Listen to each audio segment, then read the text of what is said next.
Why diasporas of African descent are the poorest diasporas in the world, how to reverse this trend? Part 2.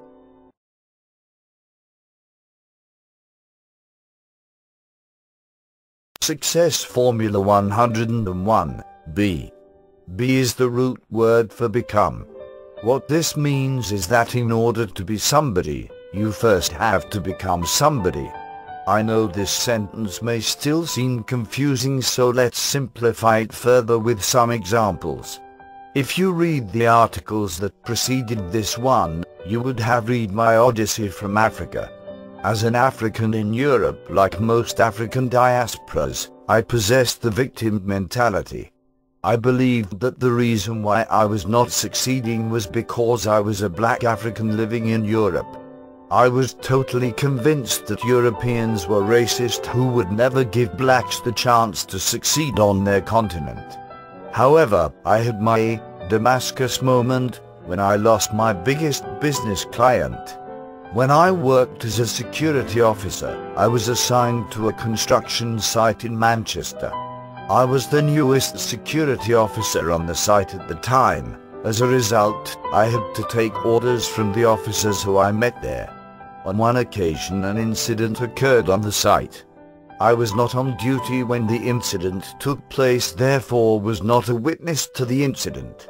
When I arrived at work that evening, I was asked by two of the guys to write the report. I said no, I was not on duty when the incident took place. Why should I write the report? What if the case went to court? What was I to tell the court? So I refused. The guys were not pleased at my refusal, but I saw their behavior as callous for expecting me to write a statement on something I had not witnessed. When our line manager from the head office demanded that a report be sent to him the following day, my guys had to level up with me. They did not know how to write.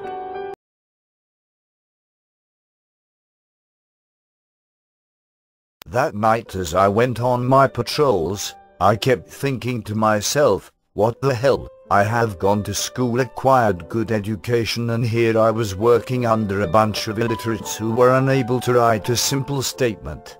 I decided to myself that night that enough was enough. I was going to take drastic action. As an African concern, the first thing that came to my mind was to return to Africa. The following week I put my plans into full swing, collecting all my savings from the bank and purchasing my ticket for Belgium, where I was to buy cars to take to Africa with me. That weekend I traveled to Brussels. While in Brussels I received a call from a Pakistani friend who already owned a business in the UK. He asked me why couldn't I do business in the UK and why should I return to Africa to open a business. There are lots of opportunities in this country, he said.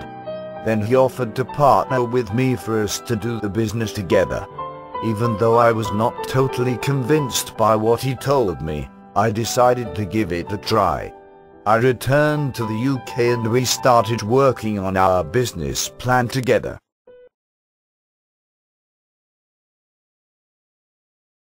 At one point during the planning stage I mentioned to him that we were just wasting our time. No British person was going to buy from a black person. To convince me, he took me to a few wealthy areas and villages around Manchester. Even though many of those areas were isolated villages and suburban areas, there were Chinese restaurants and newsagents ran by Asians. I still remember when we went to this completely isolated village in the middle of nowhere, and there was a Turkish restaurant and all the customers in the restaurant at the time were Brits. He said to me, "Look at the people eating in that restaurant, are they not English? Why do you think they will eat Turkish food, but when you open a newsagent they will not come to it because you are black?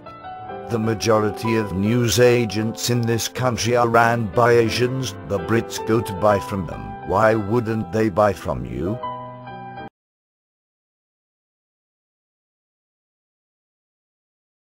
I knew he was right because I had had an experience myself a few years back when I went to see a cardiologist consultant. It was at a hospital in London. The reason I was referred to him was because his wife was my GP. My appointment was for 2 o'clock, however, I ended up seeing him some minutes after 5:30. The reason for this was most of the patients there wanted to see only him. There were 5 cardiologists on duty that day. But when they called the names of many of the people to go and see the other cardiologists, they refused, choosing instead to wait to see my cardiologist. The interesting thing is he was Asian. But many English people that were there on that day trusted him more than they trusted their own English brothers.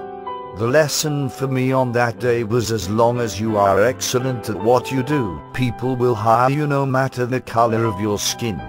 English people were not willing to trust their lives into the hands of their brothers, but they were willing to trust it to an Asian because he was the best consultant in the hospital at the time.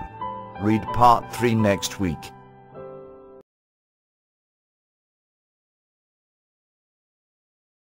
Thank you for watching.